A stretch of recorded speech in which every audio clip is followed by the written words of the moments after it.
बिस्मिल्लाहिर्रहमानिर्रहीम। आप सबको इग्निटेड कंसेप्ट में वेलकम किया जाता है। इससे पहले हमने डिफरेंट इकोनॉमिक्स के एमसीक्यूज़ किए हैं। हमने क्वांटिटी डिमांड के ऊपर किया है, डिमांड लॉ के ऊपर किया था। आज हम करेंगे सप्लाई। ठीक है, आज जो हमारा चैप्टर है जिससे रिलेटेड हमारे एमसीक्यूज़ होंगे सप्लाई।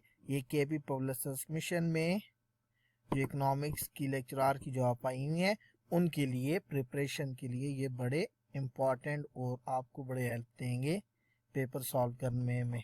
ठीक है, तो स्टार्ट करते हैं।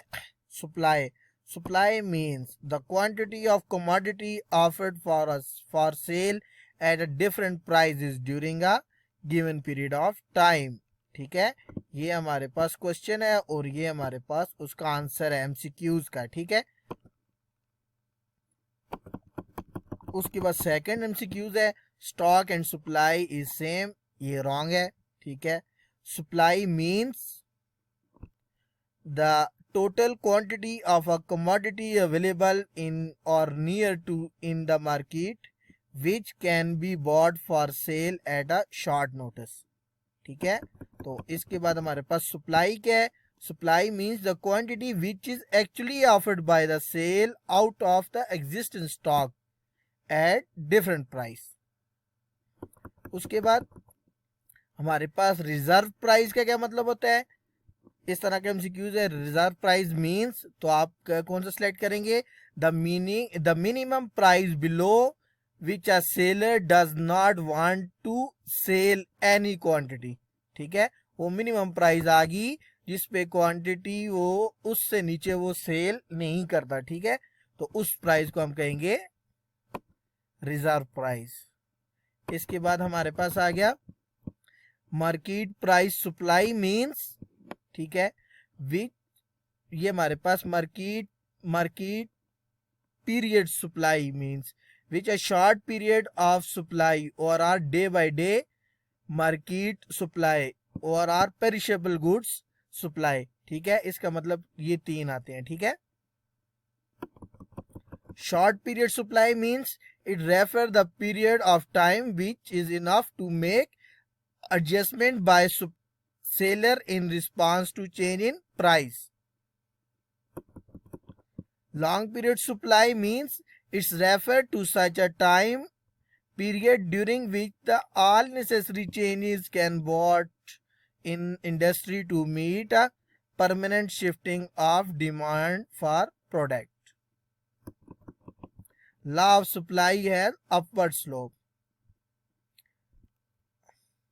Other thing is not change means in law of supply. Law of supply में other thing change का क्या मतलब है कि वो कांस्टेंट है। Price of raw material constant, cost of transport, tax rate, wage bill, war, political situation, ये हमारे पास सारे क्या होंगे, कांस्टेंट होंगे, तो तब ये लॉ एप्लीकेबल होगा। ठीक, extension and contraction of supply means supply change bye price, मतलब जब हमारी प्राइस की वजह से क्वांटिटी सप्लाई में चेंज आए तो उसको हम कहेंगे एक्सटेंशन एंड कंट्रैक्शन, या movement along the supply curve, इसको भी हम कहेंगे एक्सटेंशन एंड कंट्रैक्शन।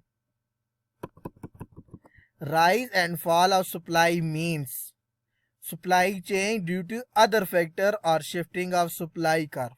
ठीक है, rise and fall of supply means supply quantity supply change due to other factor, या फिर shifting of supply करो, हमारी supply कर upward हो या down हो, rise हो या fall हो, other factors की वजह से होती है। ठीक है, increasing in the cost of input supply कर fall, technology improve supply कर rise,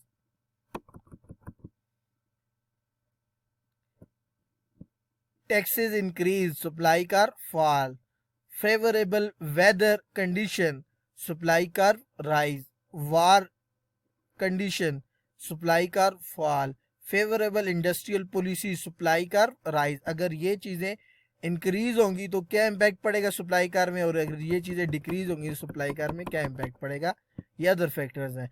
price of substitute product increase supply curve rise, number of product producer increase, तो उससे क्या होगा, सप्लाई कर्व हमारी राइज हो जाएगी। ठीक है, अब elasticity of supply equal to zero, इसका क्या मतलब है?